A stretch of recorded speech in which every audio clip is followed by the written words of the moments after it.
विधानसभा seat पर होने वाले उपचुनाव के लिए सपा ने आसिम रजा को अपना उम्मीदवार घोषित किया है और आजम खां की सदस्यता रद्द होने के बाद रामपुर की सीट खाली हुई है। रामपुर में सपा की बैठक में यह फैसला लिया गया है और मंगलवार को रामपुर में हुई बैठक में आजम खां और अब्दुल्ला आजम भी शामिल हुए। बीजेपी ने इस सीट पर आकाश सक्सेना को टिकट दिया है। वहीं रामपुर सीट पर 18 नवंबर तक नामांकन दर्ज किया जाएगा।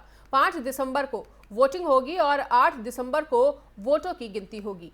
आसिम रजा ने जून 2022 में रामपुर लोकसभा सीट पर उपचुनाव लड़ा था, लेकिन वो बीजेपी के घनश्याम लोधी से हार गए थे। अखिलेश यादव के विधानसभा में निर्वाचित होने के बाद ये सीट खाली हुई थी और आसिम रजा को आजम खां का करीबी बताया जाता है। लोकसभा उपचुनाव में मिली हार के बाद भी सपा ने एक बार फिर से आसिम रजा पर भरोसा जताया है और वो शमसी पंजाबी बिरादरी से आते हैं। वो लंबे समय से जुड़े हुए हैं और बताया जा रहा है कि इस बिरादरी में आसिम रजा की ठीक ठाक पैठ है।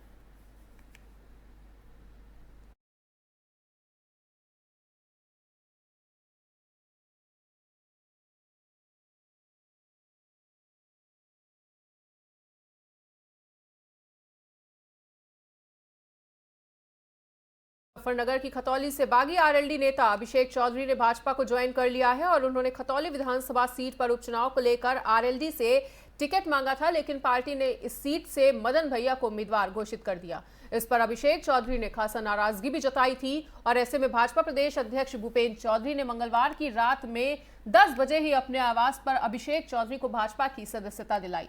साथ ही ये भी खबर है कि बीजेपी खतौली विधानसभा सीट पर अपना प्रत्याशी बदल सकती है। राष्ट्रीय लोकदल से टिकट न मिलने से आहत होकर अभिषेक चौधरी गुर्जर ने सोशल मीडिया पर एक वीडियो जारी किया था और राष्ट्रीय लोकदल के पूर्व प्रदेश प्रवक्ता रहे अभिषेक ने वीडियो संदेश में कहा है कि टिकट न मिलने से आहत हूं और बेहद निराश हूं। जल्दी निर्णय लिया जाएगा और निर्णय लेने के लिए 15 नवंबर को खतौली में जिम्मेदार लोगों की बैठक भी बुलाई और रात में भाजपा ज्वाइन कर ली। नाराजगी जताते हुए उन्होंने कहा था कि आरएलडी ने पहले 2017 और फिर 2022 में पक्का वादा किया था, लेकिन टिकट नहीं दिया गया।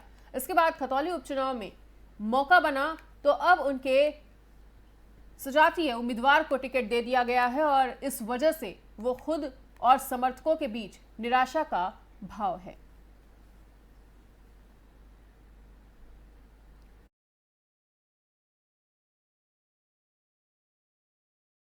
और उन्होंने खतौली विधानसभा सीट पर उपचुनाव को लेकर आरएलडी से टिकट मांगा था, लेकिन जब पार्टी ने इस सीट से मदन भैया को उम्मीदवार घोषित कर दिया तो ऐसे में वो काफी ज्यादा नाराज थे और इसी के चलते उन्होंने आधी रात को ही भाजपा को ज्वाइन किया और बताया जा रहा है कि मुजफ्फरनगर की खतौली सीट से भाजपा अपना कैंडिडेट बदल सकती है और इन्हें अपना उम्मीदवार घोषित कर सकती है।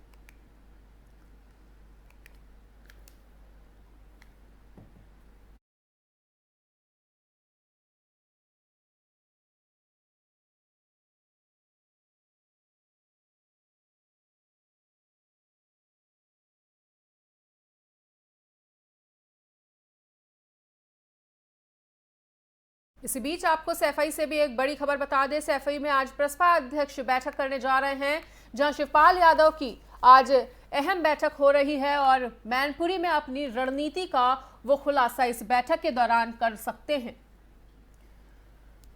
तो मैनपुरी सीट से होने वाले उपचुनाव की लगातार चर्चा बनी हुई है। ऐसे में मैनपुरी में अपनी रणनीति का इस बैठक के दौरान शिवपाल यादव खुलासा भी कर सकते हैं और आज उन्होंने एक अहम बैठक बुलाई है और सैफई में आज प्रसपा अध्यक्ष बैठक करने जा रहे हैं। तो शिवपाल यादव की आज अहम बैठक है, जिसमें मैनपुरी लोकसभा सीट पर अपनी क्या रणनीति तैयार करनी है इसका शिवपाल यादव खुलासा करने वाले हैं और साथ ही आगे की रणनीति को भी तैयार करेंगे। तो बड़ी खबर के साथ बने हुए हैं एफएम न्यूज पर। सैफई में आज शिवपाल यादव की अहम बैठक होनी है, जिसमें वो मैनपुरी लोकसभा सीट पर होने वाले चुनाव की रणनीति आगे की तैयार करेंगे और अभी तक बनाई हुई रणनीति का खुलासा भी करेंगे।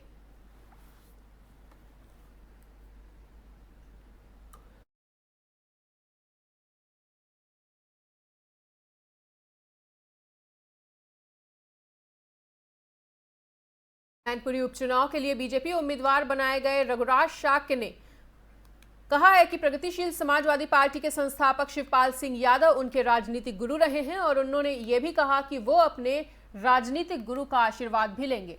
कभी शिवपाल यादव के बेहद करीबी रहे शाह के इस साल की शुरुआत में बीजेपी में शामिल हो गए थे और उन्होंने शिवपाल की पार्टी प्रगतिशील समाजवादी पार्टी छोड़ दी थी। इससे पहले वो समाजवादी पार्टी में थे और शिवपाल द्वारा पार्टी गठन के बाद उनके साथ चले गए थे।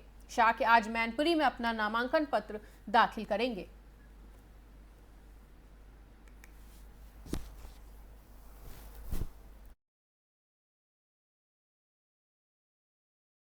रघुराज सिंह साथ ने कभी जातवाद की राजनीति इटावा में तो साक कम था नहीं था बताओ। अच्छा हम जात से नहीं, हम जो हमारे साथ रहता न इस पर कभी विश्वास किया। रघुराज सिंह साथ जो है इंसानियत की बात हमेशा की है। सांसद जी, क्या जो गुरु और नेताजी से गुर मिले हैं उन्हीं से आप पछाड़ेंगे? हम कभी नेगेटिव नहीं सोचते, हम पॉजिटिव। हमारे पिताजी ने कहा था हमेशा पॉजिटिव सोचिए, ऊंची सोच रखिए। सोच से क्या फायदा होगा। हम जब 2 बार सदन में पहुंच चुके हैं, बड़े सदन में, जिसने हम सपना नहीं देखा था भाई हम सोच नहीं सकते तो वहाँ पहुँच गए। तो ये तो यहाँ कुछ गंदा पानी हमारा लिखा है मैनपुरी के लोगों में आशीर्वाद। तो हम जनता में आए हैं आपके बीच में, हमारा राष्ट्रीय नेतृत्व तो हमें कम से कम इस लायक तो समझा है। रघुराज सिंह। मुरादाबाद पुलिस को बड़ी कामयाबी हासिल हुई है, जहां पुलिस ने संयुक्त रूप से 2 कॉल सेंटरों पर छापेमारी की और सिविल लाइन के बड़े गुरुद्वारे के पास बिल्डिंग की 3री मंजिल पर चल रहे कॉल सेंटर पर पुलिस ने छापेमारी की।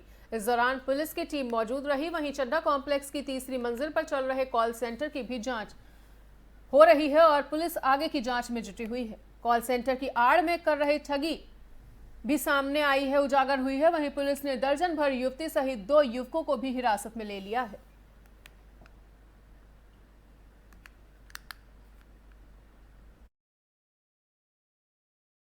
कासगंज में बड़े पैमाने पर चल रहे अवैध प्रसव केंद्र और हॉस्पिटलों पर स्वास्थ्य विभाग ने बड़ी कार्रवाई की है और स्वास्थ्य विभाग के साथ प्रशासन ने 2 हॉस्पिटलों सहित घरों में चल रहे अवैध प्रसव केंद्रों को सीज कर दिया है।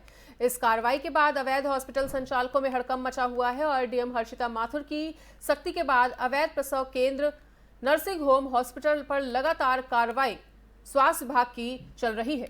सहावर कस्बे के बाद ये कार्रवाई कस्बे में SDM Ravindra Kumar, deputy CMO Kuldeep Kumar और गजडुडवारा सीएचएससी अधीक्षक मुकेश कुमार के नेतृत्व में की गई और संयुक्त टीम ने कस्बे के धनपाल मोहल्ले में अनीता और गणेशपुर में विमलेश के घरों में चल रहे प्रसव केंद्रों को सीज कर दिया।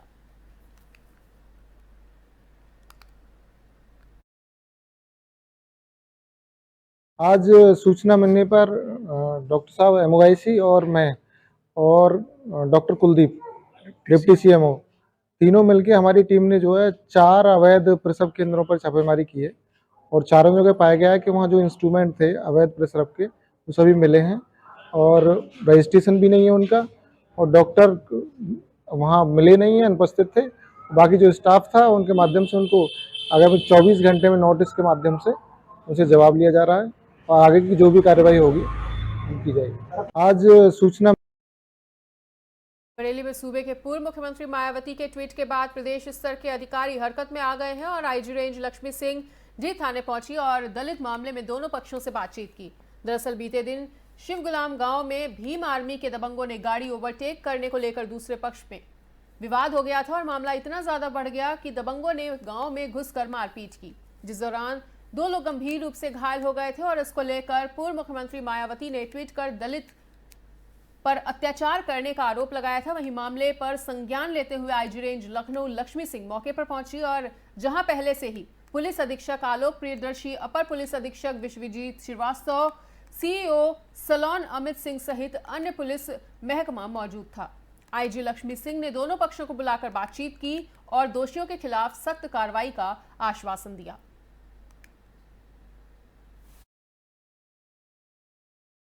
नया पूर्वा गांव में मजरेडी में जो घटना घटी थी उसकी समीक्षा की गई है। सभी पक्षों से बातचीत की गई है। जो पीड़ित पक्ष है उसको भी बुला के बातचीत की गई है और उससे पूरी घटना की जानकारी ली गई है। ट्रैक्टर को ओवरटेक करने को लेकर विवाद हुआ, जिसके पश्चात इस पक्ष के द्वारा, जो पीड़ित पक्ष है उसके द्वारा अपने लोगों को इकट्ठा करके दूसरे पक्ष के गाँव पर समझौता कराने, समाधान कराने की नीयत से 8-10 लड़के गए और वहाँ पे दोनों पक्ष आमने सामने होकर फिर उनमें झगड़ा हुआ है। झगड़े में जो भी पीड़ित पक्ष की शिकायत आई थी, उस पर तत्काल पुलिस ने मौके पर पहुंच के वहां से काफ़ी मोटरसाइकिलें सीज़ की हैं। पीड़ित पक्ष को अस्पताल पहुंचाया है, मुकदमा लिखा गया है। एक अरेस्टिंग हुई है, बाकी अरेस्टिंग के प्रयास जारी है। जो घटना में लोग और फिलहाल इस वक्त के बुलेटिन में इतना ही। पर देश और दुनिया की बाकी खबरों के लिए देखते रहिए FM न्यूज़।